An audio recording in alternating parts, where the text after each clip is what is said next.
watching our 24 News World News program. To the headlines. The United States says it struck dozens of targets in Iran. Tehran recloses the Strait of Hormuz, though Trump denies it. Arab states report intercepting new missile attacks, while Pakistan urges everyone to step back. Also on our news tonight, Algeria reviews cooperation with Niger and Chad as leaders praise ties with Algiers, and the Army's Gazette highlights sovereignty efforts.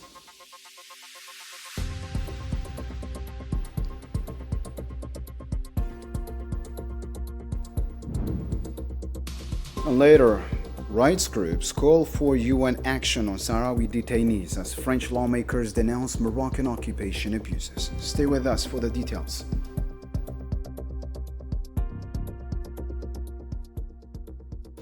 Welcome back to the program. First, we begin in the Middle East. The U.S. Central Command says it carried out a large-scale air campaign against Iran, completing a third wave of strikes on around 140 military targets on Saturday. According to CENTCOM, the targets included missile and drone sites, naval facilities, and communications infrastructure in the southeastern city of Kerman.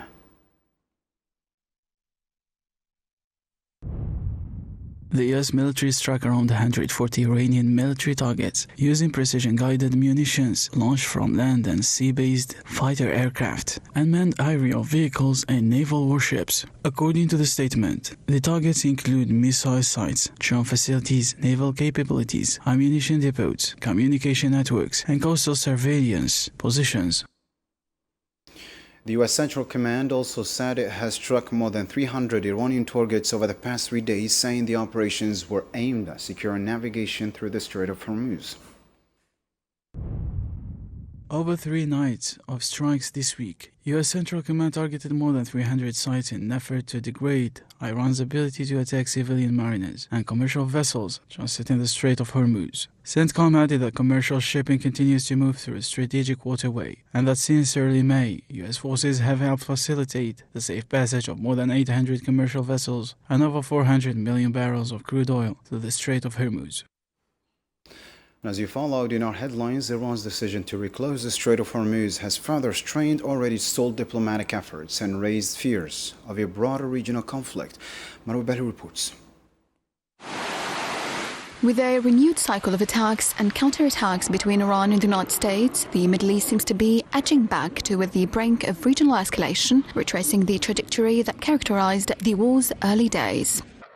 On Sunday, U.S. and Iranian forces have exchanged heavy missile and drone assaults. Iranian state media reported U.S. strikes across the country, including the province closest to the Strait of Hormuz and military sites in the province near Tehran. Iran, for its part, targeted U.S. facilities in states across the Gulf, while announcing it had again closed the Strait of Hormuz until the end of what it called U.S. interference. The U.S. military and President Donald Trump, however, asserted that the strait remained open on Sunday, while Iran insisted on its closure until calm is restored. With neither side showing any willingness to back down, the future of the interim U.S.-Iranian agreement signed last month is now in jeopardy. The deal was intended to reopen the strategic waterway and pave the way for ending the war after a further 60 days of negotiations. On the diplomatic front, Iranian and Omani foreign ministers held a meeting a day earlier to discuss the strait, which sits in both Iran and Oman's territorial waters, but has long been considered an international waterway. Oman said the two sides agreed to continue discussing the Strait of Hormuz at the technical and political levels. Iran, moreover, said the talks were aimed at coordinating arrangements in the strait and were set to continue with the Qatari presence. With the Strait of Hormuz still at the center of the crisis, the coming days will show whether diplomacy can avert a wider confrontation with far-reaching consequences. In a further update, Oman said drone strikes targeted sites in Musandam Governorate. Jordan reported 3 Iranian missiles landed on its territory, causing minor damage but no casualties. Kuwait said attacks on border posts and an offshore oil platform injured 1 worker and caused material damage. Iranian media said the missiles targeted U.S. sites. In Qatar, 3 people, including a child, were injured by shrapnel from intercepted missiles.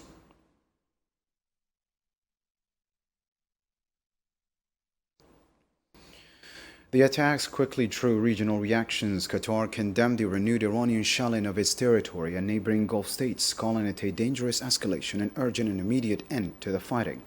Oman summoned Iran's ambassador to protest the attacks, while Saudi Arabia and Kuwait also voiced support for the targeted countries. Pakistan, meanwhile, called for restraint, saying dialogue and diplomacy remain the only path to lasting regional peace.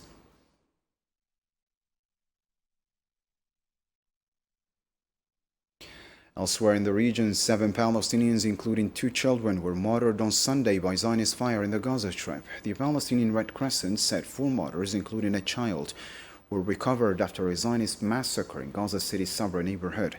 Medical sources also confirmed the martyrdom of a 9-year-old girl west of Nusayrat and 2 Palestinians who succumbed to wounds from earlier Zionist airstrikes on Burij and Khan Yunis.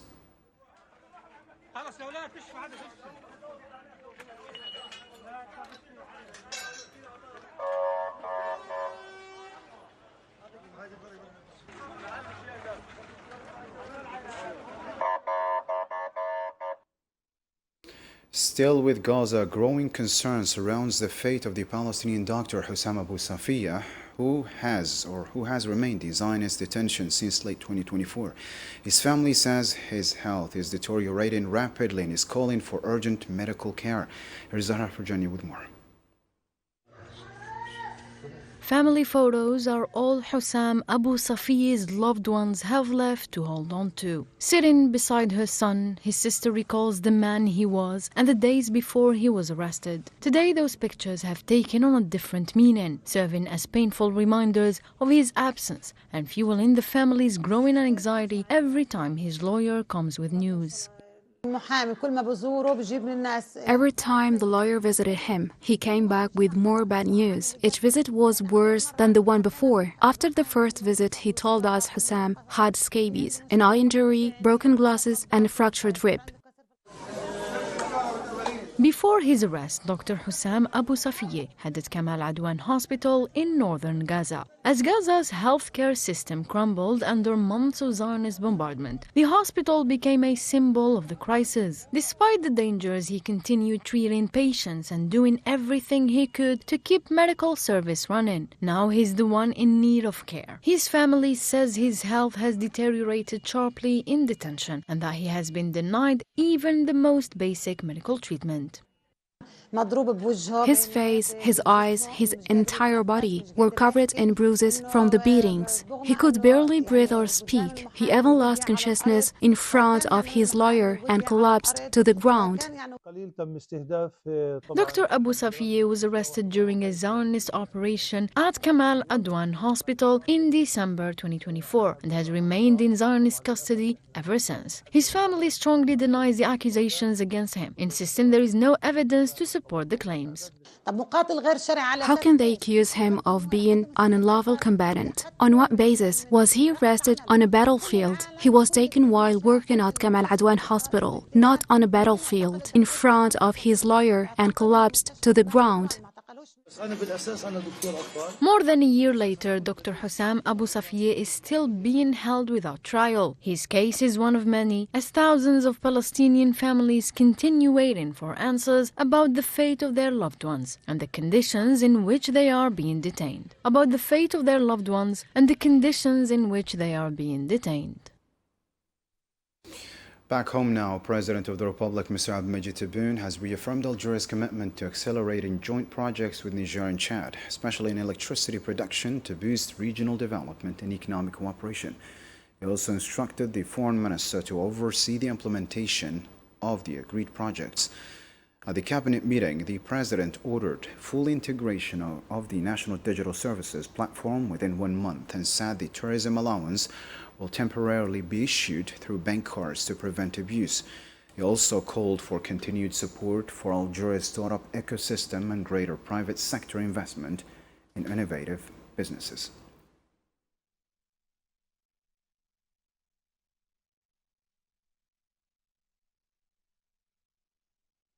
Meanwhile, Libyan Presidential Council Chairman Mohammed Yunus al-Menfi congratulated President of the Republic, Mr. Abdelmajid Tebboune, on the 64th anniversary of Algeria's independence and the restoration of its national sovereignty.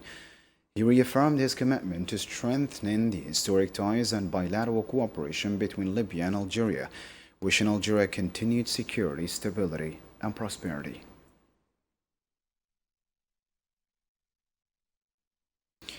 In a separate message, Kazakh President Kasim Jomart Tokayev described Algeria as a reliable partner in the Arab world and said bilateral relations were built on strong friendship and mutual understanding. In a message to President Abdelmajid Tebboune marking the 64th anniversary of Algeria's independence, he reaffirmed his commitment to strengthening ties between the two countries.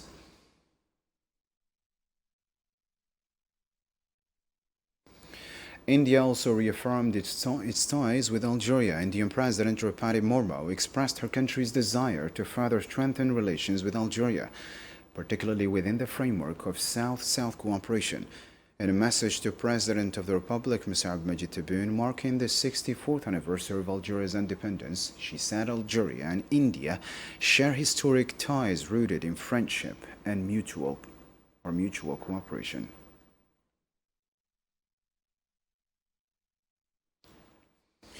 Chadian President Mohamed Idriss Déby Itno congratulated President Abdelmajid Tebboune on Algeria's Independence Day, describing it as a historic victory over colonialism after years of struggle and sacrifice. He also praised the strong ties between Algeria and Chad and reaffirmed his commitment to strengthening bilateral cooperation.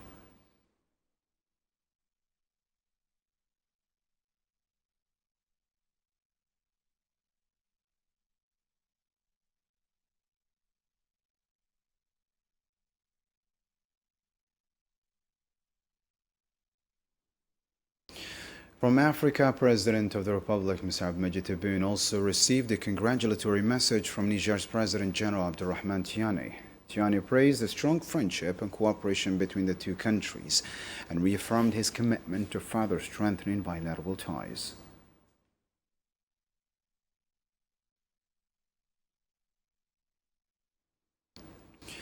In another message, Cape Verdean President José Maria Neves congratulated President Abdelmajid Tebboune on the 64th anniversary of Algeria's independence and the restoration of its national sovereignty. He reaffirmed his commitment to strengthening the bonds of friendship, cooperation, and solidarity between the two nations.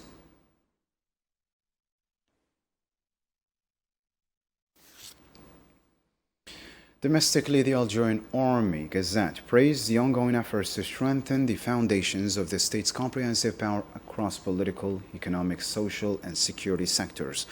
In its July editorial, the Gazette underscored Algeria's achievements in building a strong economy, developing infrastructure, and reinforcing water, food, energy, and digital security.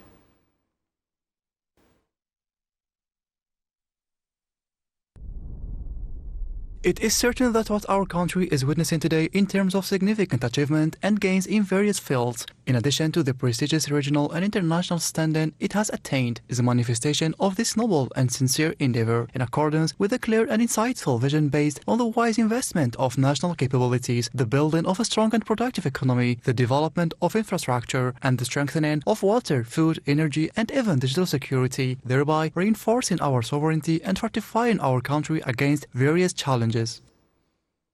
The Al Jaish Gazette editorial also stressed the need to mobilize all Algerians to strengthen the foundations of the new Algeria, reinforce national independence, and boost the country's resilience.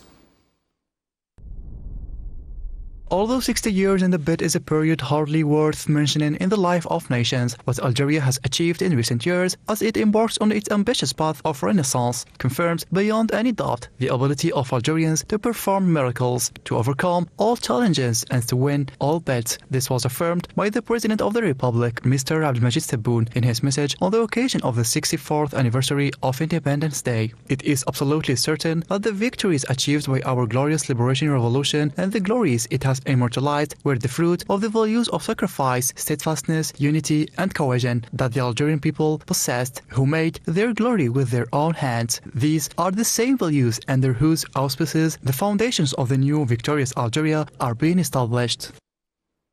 The Al Jaish affirmed that the Algerian army will continue working to safeguard Algeria's sovereignty and preserve its territorial integrity and national unity. fully aware that security and stability remain the solid foundation upon which development is strengthened and progress is achieved. The People's National Army, heir to the National Liberation Army, continues to make every effort to consolidate the foundations of Algeria's national sovereignty and to preserve its security, territorial integrity, and unity. Its members are driven by the unwavering determination to carry out their missions with full commitment, sincerity, and dedication, deeply rooted in the values of honesty, loyalty, and love for the nation. Across the diaspora, the Algerian community in Belgium marked the 64th anniversary of Independence Day in a patriotic atmosphere celebrating national identity and heritage. The week-long celebrations, led by Algeria's ambassador to Belgium, brought together members of the revolutionary family and the Algerian community to strengthen younger generations' ties to their homeland and preserve national memory. The program also featured a traditional Algerian fashion show showcasing the country's rich cultural heritage.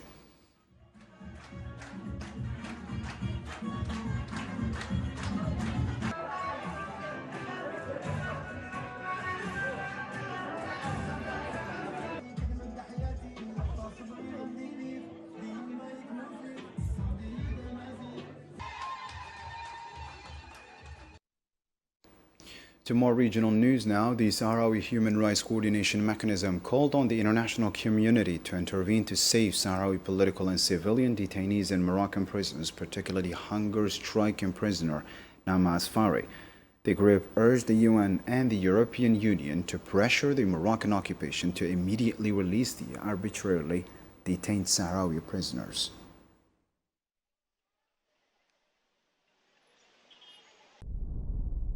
Sahrawi human rights defender Nama Asfari is on the brink of death. He has been imprisoned for more than 15 years solely for peacefully defending the rights of his people. Since June 8th, he has been on an open-ended hunger strike. His health is rapidly deteriorating in Kenitra prison, where he remains isolated from his family and deprived of the urgent medical care he needs. His wife has not been allowed to visit him for the past 8 years. We cannot allow him to die in silence. We urgently call for the immediate and unconditional release of Nama Asfari and all Sahrawi political prisoners. Meanwhile, Jean-Paul Lecoq, head of the Western Sahara Study Group in the French National Assembly, called on the French government to condemn the Moroccan occupation's human rights violations in Western Sahara. He urged the French Prime Minister to raise the issue of the Sahrawi detainees, including political prisoner Nama Asfari, during his upcoming visit to Rabat, and to press Morocco to implement UN Committee against torture decisions.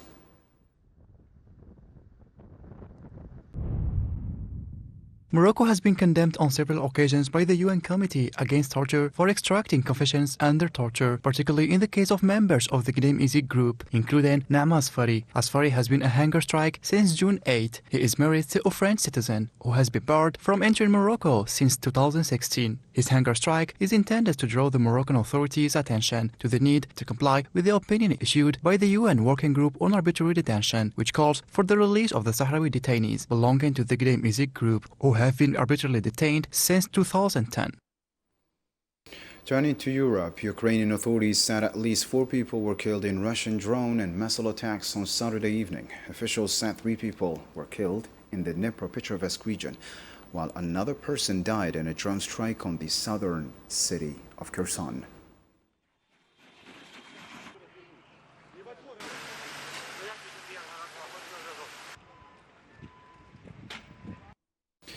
In North America, Toronto police said Sunday 2 people were killed and 5 others wounded in a shooting near shops and restaurants. Officers are searching for a gunman still on the run. Police urged people to avoid the area and follow instructions. The scene is now secured, but the search and investigation continue.